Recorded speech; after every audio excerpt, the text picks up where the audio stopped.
कहिए। नमस्ते नमस्ते। जी, मुझे व्योमकेश बख्शी बाबू से मिलना है। अच्छा अच्छा अच्छा, ब्योमकेश आपसे मिलना चाहते हैं। हेलो, मेरा नाम डॉक्टर सुरेश रक्षित है। मेरे एक मरीज हैं, दाईं तरफ लकवा मार गया है, वो आपसे मिलना चाहते हैं। आप ना कहिएगा व्योमकेश बाबू, कम से कम एक बार ज़रूर चलिए, वरना उनका बुरा हाल है। आप उनसे मिलकर अगर उन्हें ढारस देंगे तो शायद वो जी उठेंगे, वरना उनका बचना बहुत मुश्किल है। लेकिन ब्योमकेश। कोई बात नहीं, कोई बात नहीं, बैठिए बैठिए, बताइए क्या बात है। 3 महीने पहले लकवा मारा था। शुरू में हालत बहुत खराब थी, अब कुछ ठीक है, लेकिन ब्लड प्रेशर अब भी ज़्यादा है। वैसे दिमाग की हालत सही सलामत है। क्या आप उनके डॉक्टर हैं? जी हाँ, अच्छा। मैं उनका किराएदार भी हूँ, नीचे रहता हूँ, और उनका फैमिली डॉक्टर भी। अच्छे खाते पीते पैसे वाले लोग हैं, महाजनी का धंधा है। बिशुपाल का नाम आपने शायद सुना होगा। शिशुपाल? शिशुपाल नहीं, बिशुपाल। वैसे कुछ लोग उन्हें शिशुपाल भी कहते हैं, पता नहीं क्यों। वो सूदखोर महाजन ज़रूर हैं, लेकिन अर्ध पिशाच नहीं। खास करके पिछले 3 महीने से, जब से उन्होंने खाट पकड़ी है, हम बहुत ही बेसहारा महसूस कर रहे हैं। लेकिन मैं क्या कर सकता हूँ, मैं कोई डॉक्टर थोड़ी हूँ। बात असल में ये है कि बिशुपाल से एक आदमी ने रुपया उधार लिया है। उसका नाम है अभय घोषाल। दरअसल वो बहुत ही बदमाश और गुंडा किस्म का आदमी है। अपनी तकलीफ में उसने बिशुपाल से बहुत सारा रुपया लिया और अब वापस नहीं कर रहा है। बिशुपाल ने उसके ऊपर काफ़ी दबाव डाला, तो अभय ने धमकी दी कि फिर रुपया मांगा तो वो उसका खून कर देगा, और तभी से इनको लकवा मार गया, और अब पिछले 3 महीने से खाट पर पड़े हैं। भाई, कोई अगर पक्की ठान ले कि वो बिशुपाल का खून करके ही चैन की सांस लेगा, तो उसे तो रोकना शिवजी की बस की बात ही नहीं। लेकिन अगर आप कहते हैं कि मुझसे मिलने के लिए वो व्याकुल हैं, तो जरूर मिलूंगा। अरे इस दुनिया में क्या, अगली दुनिया में भी महाजन को हाथ में रखना अक्लमंदी का काम है। क्यों? बिल्कुल बिल्कुल। सही कह रहे हैं आप। बहुत बहुत धन्यवाद। ये रहा हमारा पता। कब आ रहे हैं आप? ये तो जगह काफी नजदीक है, एमहर्स्ट स्ट्रीट के पास ही है। जी हाँ। आज शाम को 5 बजे ठीक रहेगा? हाँ ठीक है। जी हाँ, बिल्कुल। अच्छा। हम आपका इंतजार। अच्छा अच्छा, thank you very much. Okay, नमस्कार। आइए आइए। आइए आइए आइए, प्लीज आइए।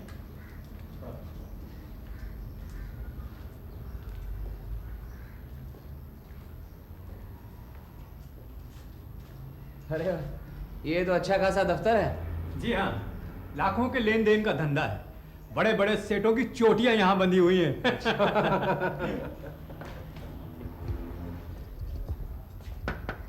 कौन है? मैं डॉक्टर रक्षित हूँ, खोलिए। आइए प्लीज। अरे जरा बत्ती जला देना। नमस्कार। नमस्ते व्योमकेश बाबू। नहीं, आप आराम से आप आए हैं, मेरा अहोभाग्य। बैठिए।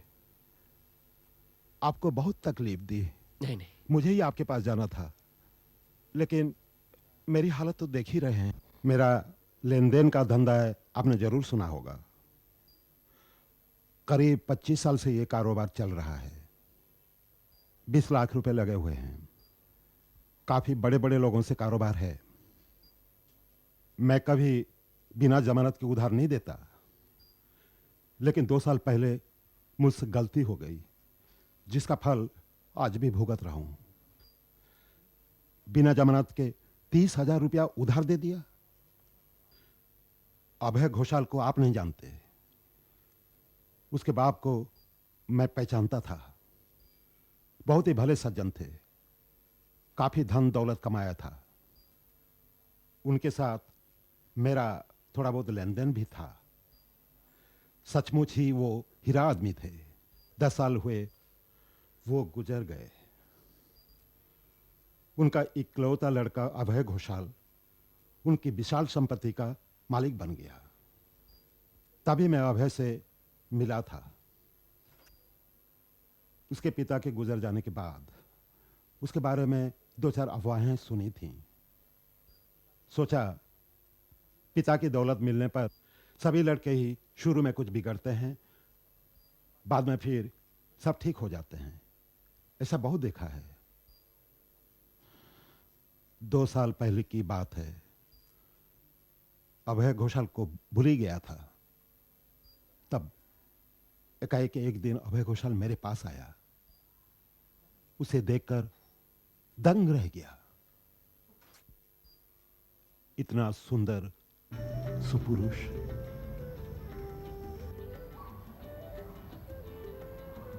अरे अभय, बैठो बैठो, खड़े क्यों हो? नहीं ठीक हो। तुम इतने से थे तब देखा था तुम्हें। तुम्हारे पिताजी से अच्छी जान पहचान है मेरी। कहो कैसा आना हुआ? जी, पिताजी के मित्र थे, इसीलिए मैंने हिम्मत की आने की।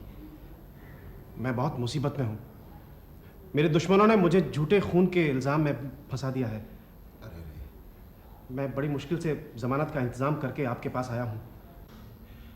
मुकदमा चलाने के लिए मुझे 30,000 रुपया चाहिए। आप अगर मुझ पर ये दया कर दें तो आपका ये उपकार मैं ज़िंदगी भर नहीं भूलूंगा। मैं मुकदमा जीतूंगा, इसमें ज़रा भी शक नहीं। और मुकदमे का फैसला होते ही आपका सारा रुपया मैं सूद समेत चुका दूंगा। नहीं नहीं नहीं, कोई बात नहीं, परेशान ना हो, मैं रुपया दूंगा। जमानत क्या दे रहे हो? अपनी जायदाद का कोई कागज लाए हो? कुछ मत पूछिए। इस मामले में मैं इतनी बुरी तरह फंसा हूं कि क्या करूं कुछ समझ में नहीं आता। मेरे अपने 60-70 हजार रुपए निकल गए हैं। बस अब आप ही का सहारा है। आप यकीन नहीं करेंगे, मैं बिशुपाल बिना जमानत लिए सिर्फ एक हैंड नोट लेकर किसी को 30,000 रुपया दूंगा, लेकिन मैंने दिए। लड़के ने मुझ पर जादू कर दिया था। इसके बाद अभय घोषाल का केस अदालत में आया। क्योंकि मैंने रुपए दिए थे, मैंने केस की प्रगति को दिलचस्पी से पढ़ने लगा। तब पता चला कि अभय घोषाल ने अपने बाप की जायदाद करीबन सब उड़ा दी है। ऐसा कोई नीच काम नहीं है जो अभय घोषाल ने ना किया हो। कितनी लड़कियों की जिंदगी बर्बाद कर दी, उसका कोई हिसाब नहीं। एक अच्छे घर की लड़की को फुसलाकर उसके घर से भगा लाया था और 1 साल के अंदर ही जहर देकर मार डाला। इसी मुकदमे के लिए मुझसे रुपया लिया था। एक दिन मुकदमे के दौरान में मैं अदालत में उससे मिलने गया। देखा अदालत के कटघरे में खड़ा है जैसे कोई खूंखार भेड़िया हो। उसे देखकर तो मैं डर ही गया। कहां उधर दे बैठा मैं। खैर, केस का फैसला हुआ। कानूनी दांव पेंच की वजह से अभय घोषाल केस जीत गया। उसके खिलाफ खून का कोई सबूत नहीं मिला। उसके बाद 1 और साल बीत गया। मैंने अभय के ऊपर बराबर निगरानी रखी थी। तब पता लगा बचा खुचा जो कुछ भी है उसे भी बेचने के चक्कर में है। यह आखिरी जायदाद अगर बिक गई फिर उसे पकड़ पाना मुश्किल है। सारे रुपए मारे गए समझो। मैंने रुपयों के लिए तकाजा करना शुरू किया। कई चिट्ठियां दी, कोई जवाब नहीं। फिर मैं खुद उसे मिलने गया। हम महाजन लोग खरी खरी सुनाने में उस्ताद हैं। सोचा चुन चुन कर ऐसी सुनाऊंगा जिससे उसके आत्मसम्मान को चोट पहुंचे। मुझे लगा इस तरकीब से मेरा काम बन जाएगा। आज से 3 महीने पहले की बात है। एक गुरखा को लेकर उसके घर गया। अपने कमरे में अकेला वो कुर्सी पर बैठा था। मुझे देखकर कुर्सी से उठा भी नहीं। दूसरी तरफ देखने लगा जैसे कोई बकवास आदमी घुस आया हो, लेकिन मैंने भी नहीं छोड़ा। आधे घंटे तक उसके सारे खानदान की ऐसी की तैसी की। उसने मेरी तरफ मुड़कर गुस्से से देखा। गजब की डरावनी आंखें थीं। उसने एक बात भी नहीं कही, लेकिन उसकी हिकारत भरी आंखों से ऐसा लग रहा था जैसे वो मुझे जान से मार डालेगा। जो शख्स एक बार खून करके बच गया, उसे तो खून करने की आदत पड़ जाएगी। डर के मारे मैंने कुछ नहीं कहा और नहीं रुका। फौरन वहां से जान बचाकर घर भाग आया। घर आकर कपकपी के साथ तेज बुखार आया। कपकपी नहीं रुकती थी। मैंने डॉक्टर को बुलाया। डॉक्टर ने दवा देकर किसी तरह कपकपी बंद की। उस वक्त तो ठीक हो गया, लेकिन आधी रात के बाद फिर तेज बुखार के साथ कपकपी शुरू हुई। बड़े डॉक्टर को बुलाया। डॉक्टर ने कहा स्ट्रोक हुआ है, दोनों पैरों को लकवा मार गया है। तब से बिस्तर में पड़ा हूं, लेकिन दिल बेचैन रहता है। डॉक्टरों ने कहा कि जान को कोई खतरा नहीं है, लेकिन मौत का डर नहीं जा रहा है। अभय घोषाल मुझे नहीं छोड़ेगा। मैंने घर से निकलना बंद कर दिया है। दरवाजे पर गुरखा का पहरा बिठवा दिया है। तब भी भरोसा नहीं रहा। अब आप ही बताइए ब्योमकेश बाबू, मैं क्या करूं?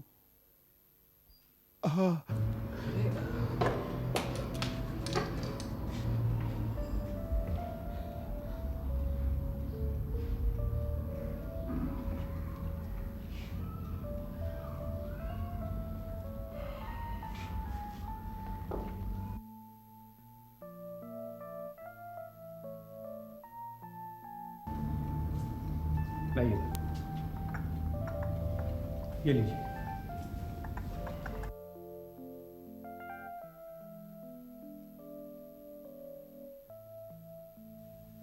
आपने कुछ कहा नहीं ब्योमकेश बाबू? जो कुछ मुमकिन था आप लोगों ने सावधानी ली, और कुछ करने की जरूरत नहीं है। खाने पीने की क्या व्यवस्था है? एक रोसैया था, उसे निकाल दिया। घरवाली खाना पका लेती है, बाहर से खाना नहीं मंगवाता। नौकर चाकर? एक बर्तन मांजने वाली और एक लड़का सा था, इनको भी निकाल दिया। दरवाजे पर गुरखा दरवन तैनात किया, और क्या करता। अच्छा ये बताइए, आपका धंधा कैसे चल रहा है? मुनीम काम देखता है। बहुत कुछ जरूरी हो तो मुझसे आकर यहां मिलता है, लेकिन उसे भी अंदर घुसने नहीं देता। दरवाजे के बाहर खड़ा होकर ही बातचीत करता है। बाहर के लोगों में सिर्फ डॉक्टर ही अंदर आता है। ठीक है, और क्या करना है ये तो अब ध्यान में नहीं आ रहा। क्या अभय घोषाल सचमुच आपको मारना चाहता है? हाँ हाँ ब्योमकेश बाबू, हाँ। मेरी अंतरात्मा को यकीन हो गया कि वो मेरा खून करके ही सांस लेगा। नहीं तो बताइए, मुझे इतना डर क्यों लग रहा है? कलकत्ता शहर कोई डाकुओं का जंगल तो नहीं है। वो तो ठीक है, लेकिन इस तरह कितने दिन जिएंगे? यही तो परेशानी है। इस तरह से कितने दिन चलेगा? इसलिए तो मैं आपकी मदद मांग रहा हूं। आप ही कोई रास्ता निकालिए। ठीक है, सोचकर देखता हूं, अगर कुछ ध्यान में आया तो जरूर बताऊंगा। अच्छा चलते।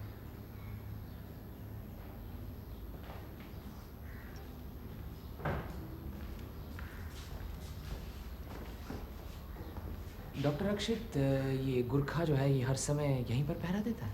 नहीं, 2 पहरेदार हैं। पुराना पहरेदार पहले 2 मंजिले पे पहरा देता था, लेकिन अब दोनों यहीं हैं। एक पहरेदार सुबह 10 बजे से रात के 8 बजे तक पहरा देता है और दूसरा रात के 10 बजे से सुबह 8 बजे तक। इसका मतलब कि सवेरे 2 घंटे और शाम को 2 घंटे यहाँ पे कोई नहीं रहता? नहीं, उस वक्त मैं मौजूद रहता हूँ। अच्छा अच्छा अच्छा। आपसे भी 2-4 सवाल करने थे। हाँ, क्यों नहीं। चलिए डिस्पेंसरी में बैठते हैं, चलिए। आइए।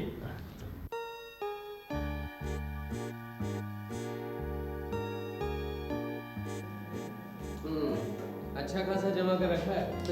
रखना ही पड़ता है व्योमकेश बाबू। आपको तो मालूम है जमा कर नहीं रखेंगे तो जमी हुई आमदनी नहीं आएगी। कितने दिनों से प्रैक्टिस कर रहे हो? यहाँ कोई 3 साल से। इसके पहले शहर के बाहर कस्बे में था। अच्छी चल रही है? क्यों? बस ठीक है। 3-4 घरों का फैमिली डॉक्टर हूँ। धीरे धीरे प्रैक्टिस बढ़ रही है। अगर विशुपाल बाबू को अच्छा कर सका तो। अरे आप लोग बैठे ना प्लीज।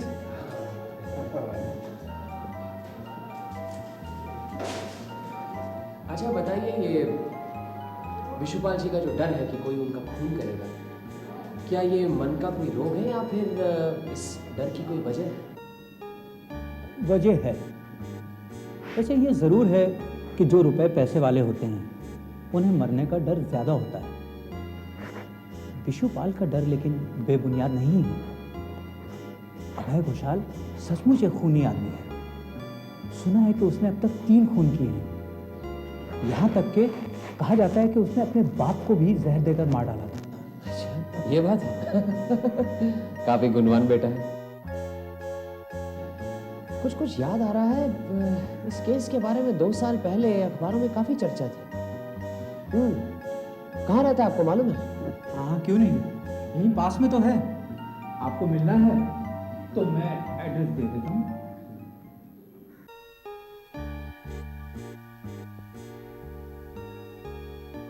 यही मकान लगता है। हाँ?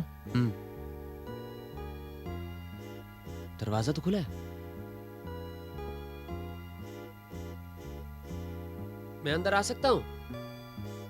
मेरा नाम ब्योमकेश बख्शी है। मेरे साथ अजीत बैनर्जी मेरे साथी हैं। नमस्ते। सत्यान्वेषी व्योमकेश बख्शी, ये तो मेरे सौभाग्य की बात है। आइए आइए, बताइए क्या बात है। मुझे नहीं लगता हाल ही में मुझसे कुछ गंदा काम हुआ है। नहीं, हम तो सिर्फ आपसे मिलने आए हैं बस। मुझसे मिलने? आइए बैठिए।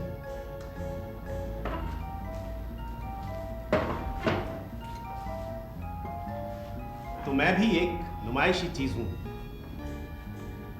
आप अपनी मर्जी से यहां आए हैं या किसी ने आपको भेजा? जी, हमें किसी ने भेजा तो नहीं है, लेकिन शिशुपाल महाजन ने अपनी दुख भरी कहानी सुनाई तो सोचा चलो आपके भी दर्शन हो जाए। अच्छा, शिशुपाल, आपको किसी ने यहां भेजा है ये तो मैं समझ गया था, किंतु शिशुपाल का ख्याल नहीं आया था। शायद आपको मालूम है कि शिशुपाल को लकवा मार गया है। अच्छा, मुझे नहीं मालूम। करीब 3 महीने पहले शिशुपाल हमारे घर आया था। मेरे पूरे खानदान को नरकवास की सजा सुनाकर चला गया। खैर, ऊपर भगवान है। आपसे मिलने के बाद ही उन्हें लकवा मार गया। अब तो वह खटिया पकड़े हुए हैं। लेकिन ऐसी बात नहीं है कि सिर्फ लकवे की वजह से घर से नहीं निकले। आपके डर की वजह से भी वह घर से नहीं निकल रहे हैं। मेरे डर की वजह से? क्या कह रहे हैं आप? वो महाजन हैं, मैं देनदार हूं उनका। बल्कि मुझे उनके डर की वजह से घर में छुपा रहना चाहिए। उनके दिल में शायद डर बैठ गया कि आप उनका खून करने वाले हैं। ये लीजिए, उल्टा चोर कोतवाल को डांटे। मैं सिर्फ एक बार खून के मामले में फंस गया था तो सब सोचने लगे कि मैं खूनी आसामी हूं। मैं बेकसूर रिहा कर दिया गया था, ये सब भूल गए। लेकिन एक बात जरूर है, ये शायद मेरे कर्मों का फल है कि जो भी मुझसे दुश्मनी मोल लेते हैं वो ज्यादा दिन टिक नहीं पाते। अरे, जा रहे हैं क्या? जी हाँ, आपसे मिलने आया था, मिल चुका, अब चलता हूं। लेकिन जाने से पहले एक बात कहे जाता हूं। अगर शिशुपाल का खून हो गया तो मुझे बहुत अफसोस होगा और आपको भी अफसोस मानना पड़ेगा।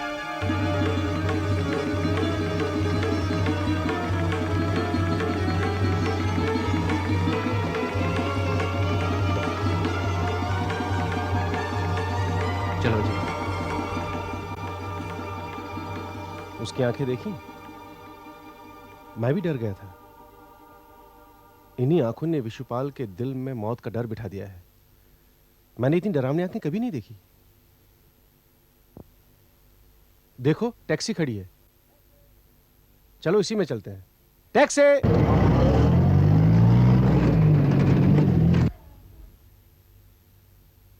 अंदर कोई था?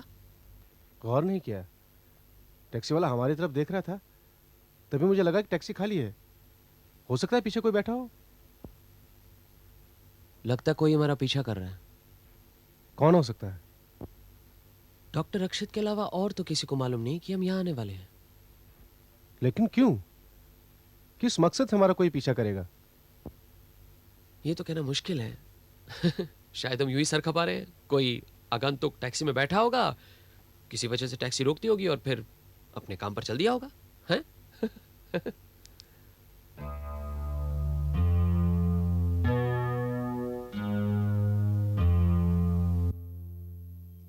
अरे,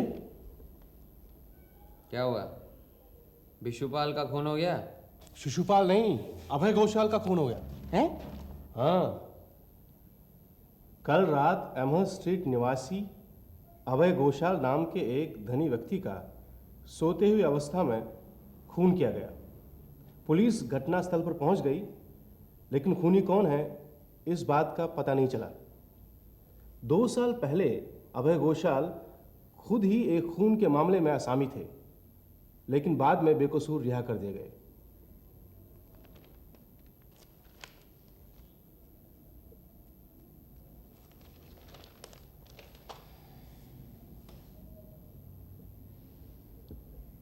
कल शाम को 5 बजे ही तो मिले थे उससे।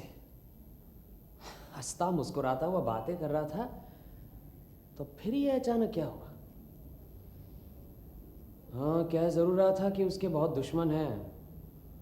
हो सकता है उस टैक्सी में उसी का कोई दुश्मन हो, ताक लगाए बैठा हो। हमारे जाने के बाद अंदर जाकर उसका खून कर दिया, या फिर उस टैक्सी में डॉक्टर रक्षित भी तो हो सकता था। डॉक्टर रक्षित अभय घोषाल का खून क्यों करेगा?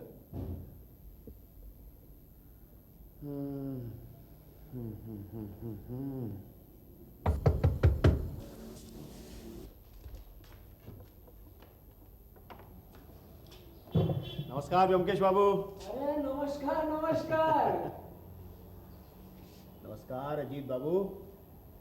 क्या हुआ, आप हमें भूल गए? अरे नहीं नहीं, भूलेंगे कैसे? लेकिन अचानक 10 साल बाद। आइए आइए आइए। कहिए, आजकल कहाँ है? बस यही हेमस्ट स्ट्रीट थाने में इंचार्ज हूँ। Hammer street? हाँ। आज के अखबार में पढ़ा है आपके इलाके के किसी अभय घोषाल का खून हो गया। आप उसे कैसे पहचानते थे? भाई, पहचानता तो नहीं हूं, लेकिन कल शाम को करीब 5 बजे हम उससे मिले। आप उससे क्यों मिलने गए थे? पहले आप बताइए, आपका यहाँ का आना कैसे हुआ, फिर मैं बताता हूँ। बैठिए। चलिए, पहले मैं ही बताता हूँ। दरअसल मैं अभय घोषाल के खून के मामले में आपसे मिलने आया था। अच्छा। पुलिस की पहले से ही उस पर नज़र थी, लेकिन वो शराफत की चादर ओढ़े घूमता रहता था। लेकिन उससे बड़ा शैतान हमारे इलाके में शायद ही कोई और होगा। न जाने कितनी ही औरतों को उसने बर्बाद किया, उसका कोई हिसाब नहीं। उसकी अपनी एक औरत भी थी, यकायक वो गुजर गई। उसने कहा कि उसे दिल का दौरा पड़ा था। फिर किसी दूसरी औरत को भगा लाया, उसके आदमी ने उसे तलाक दे दिया। फिर उस औरत ने अभय घोषाल पर जोर दिया कि वो उससे शादी करे। लेकिन उसने उसे भी जहर देकर के मार डाला। पुलिस ने अभय घोषाल को गिरफ्तार कर लिया। मामला अदालत में चला गया। सेक्शन 302 का मामला था, आर या पार। लेकिन वहां भी उसका अपराध साबित नहीं हुआ और वो निरपराध बरी हो गया। अजीत बाबू, कलकत्ता शहर में ही कम से कम 10 लोग ऐसे हैं जो उसे हमेशा के लिए हटा देने पर बहुत खुश होंगे। हाँ, वो तो है ही। इंस्पेक्टर सरकार, कल रात की घटना के बारे में तो आपने कुछ बताया नहीं। हाँ, कल रात अभय घोषाल की नौकरानी ने आकर हमें खबर दी कि अभय घोषाल का खून हो गया है। घटनास्थल पर हमने जाकर के छानबीन की तो पता चला कि अभय घोषाल की माली हालत ठीक नहीं थी। अकेला रहता था, बस एक नौकरानी थी जो उसकी देखभाल करती थी। नौकरानी से हमने पूछताछ की तो उसने बताया कि करीब 9 बजे अभय घोषाल खाना वाना खा करके अपने कमरे में आराम करने के लिए चला गया था।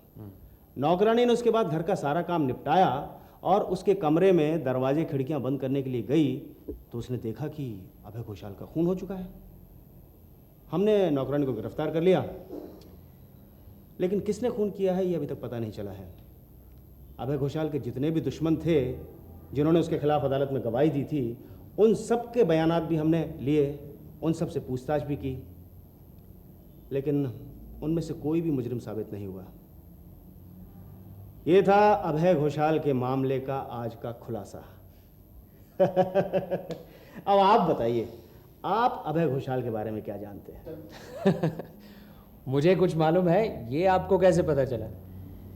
छानबीन के दौरान अभय घोषाल की बैठक की टेबल से ये एक कागज का टुकड़ा मिला है।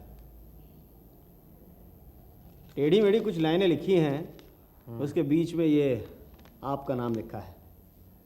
मैंने सोचा आप इस मामले पर कुछ रोशनी डाल सकेंगे, इसीलिए आपसे मिलने चला आया।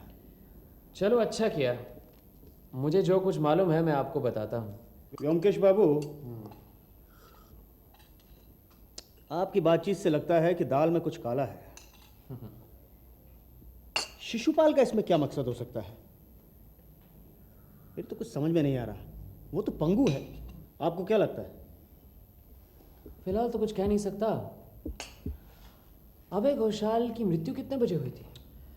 पुलिस सर्जन की रिपोर्ट के मुताबिक यही करीब 9 बजे के बाद और 12 बजे से पहले। मेरे ख्याल से हमें इस बात की जांच करनी चाहिए कि शिशुपाल असल में पंगु है या नहीं। चलिए यही सही, और कोई नहीं मिलता है तो इस शिशुपाल को टटोल कर देखते हैं। मैं आपका टेलीफोन इस्तेमाल कर सकता हूँ? हाँ, जरूर जरूर कीजिए ना। हेलो, मैं इंस्पेक्टर सरकार बोल रहा हूँ। डॉक्टर बोस हैं? हाँ डॉक्टर साहब नमस्कार। डॉक्टर साहब, मैं सोच रहा था कि हम अपनी तरफ से एक बार शिशुपाल का मुआयना कर लें, वो वाकई में लकवाग्रस्त है भी या नहीं।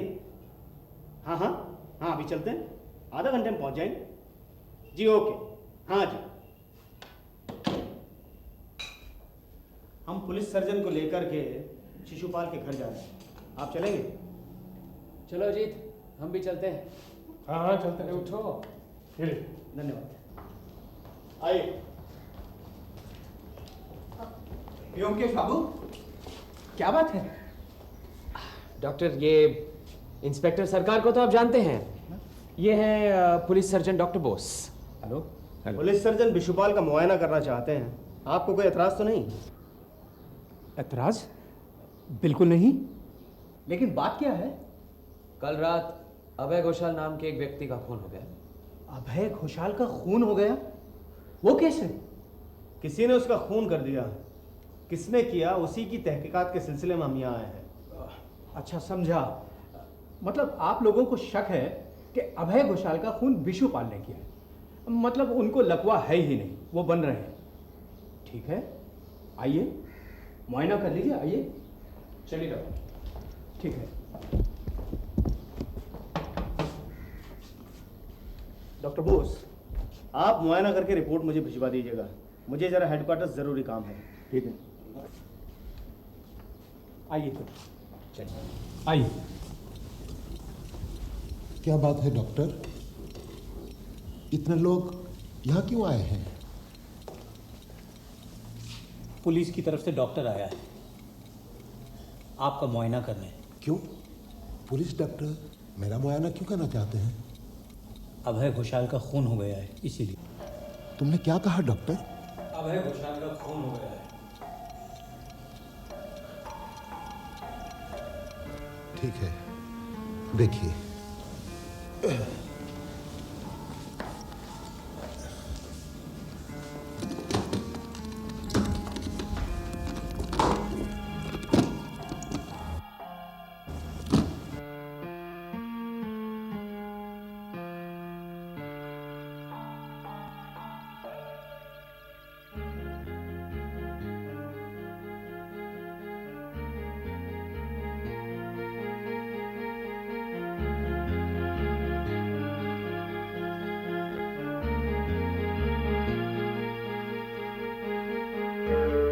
आइए।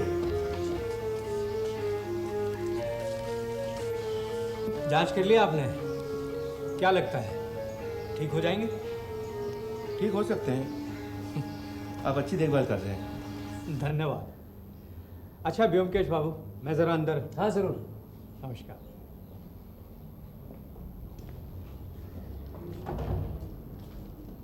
क्या लगता है आपको, असली है नकली? नाटक तो नहीं कर रहे? असली है, नाटक नहीं।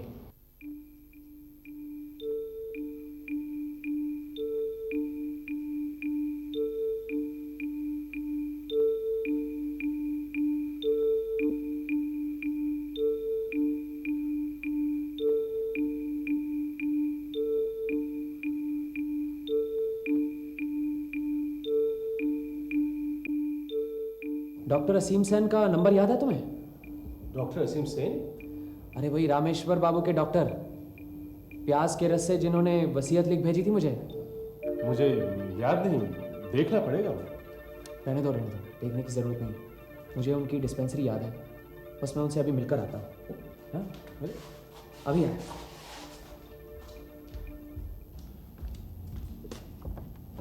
अरे चलो चलो चलो, जल्दी चलना है। कहाँ? अरे शिशुपाल के घर। अरे शिशुपाल के घर क्यों? अरे चलो, पर्दाफाश। चलो चलो चलो। अरे दरवाजा तो बंद करा दो।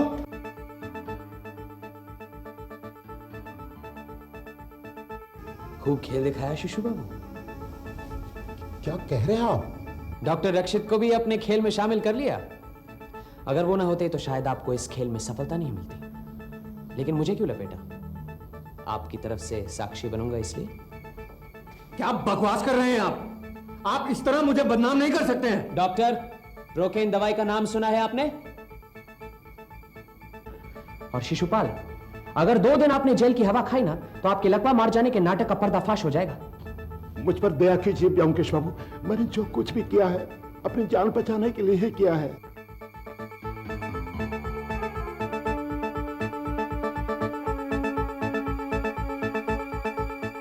क्या होगा?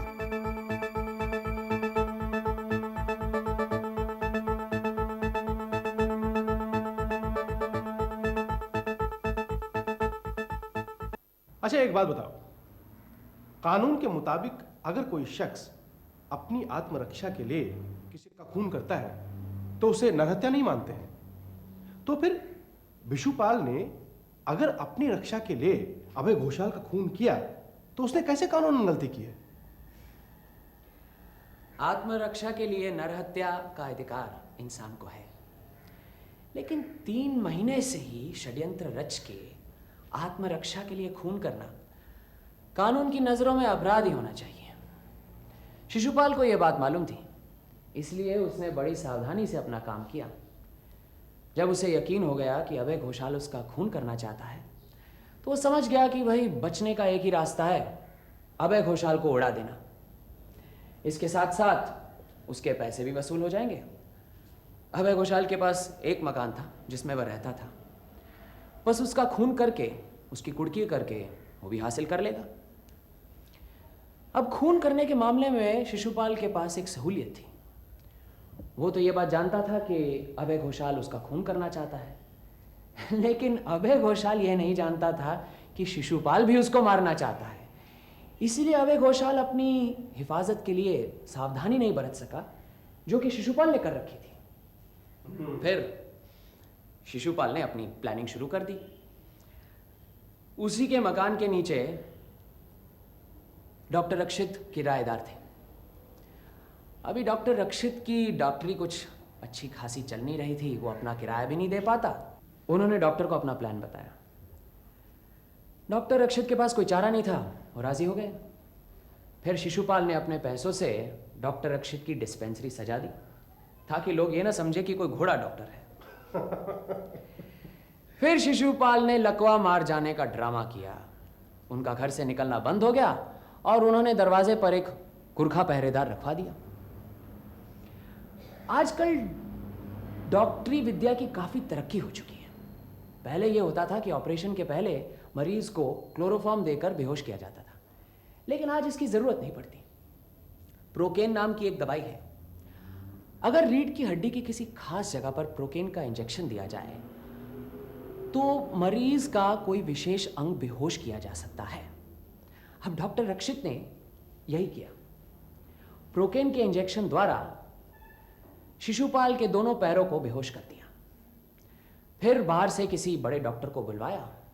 बड़े डॉक्टर ने कहा, भाई इन्हें लकवा मार गया। बस काम बन गया। अब खास बात यह है कि प्रोकेन का असर जो है वो 4-5 घंटे रहता है, उसके बाद अंग नॉर्मल हो जाता है। अब ये बात सिर्फ शिशुपाल को, शिशुपाल की पत्नी को और डॉक्टर रक्षित को मालूम थी, और कोई ये जानता नहीं था। नौकर चाकर मैनेजर सब यही समझते थे कि मालिक को लकवा मार गया है।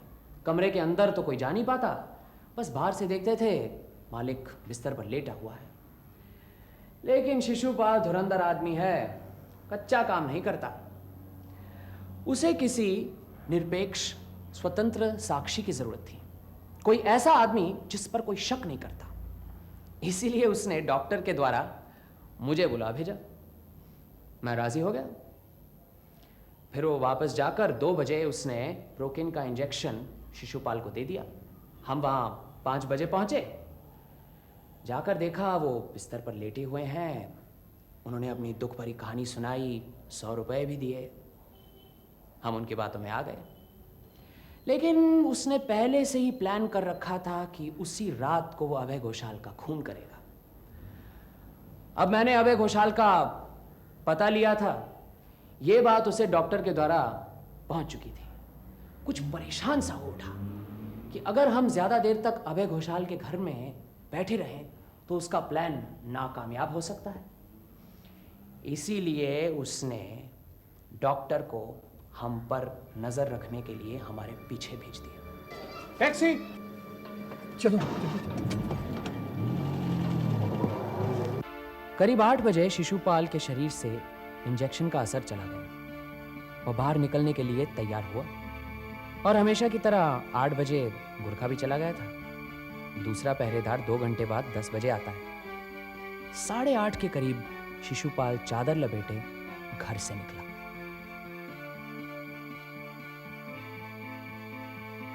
रात 9 बजे खा पीकर अभय घोषाल सोने चला गया। सदर दरवाजा खुला ही रहता है। 10 बजे तक नौकरानी सारा काम करके दरवाजा बंद करके सोने चली गई।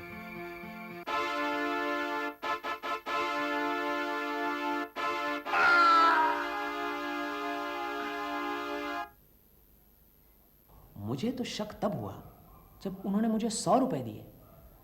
अरे सूदखोर महाजन इतनी आसानी से पैसे नहीं उड़ाता। फिर जब अखबार में पढ़ा कि अभय घोषाल का खून हो गया है तो मेरा शक और भी मजबूत हो गया। मैं जान गया कि ये लकवा सब नाटक है। अब अगर डॉक्टरी की जानकारी होती तो शायद सब समझ पाता। लेकिन फिर डॉक्टर असीम सेन से मिला और एक पल में सारी बातें साफ हो गई। जो भी हो, मैंने पुलिस को इत्तला कर दी है। अब वो जाने और शिशुपाल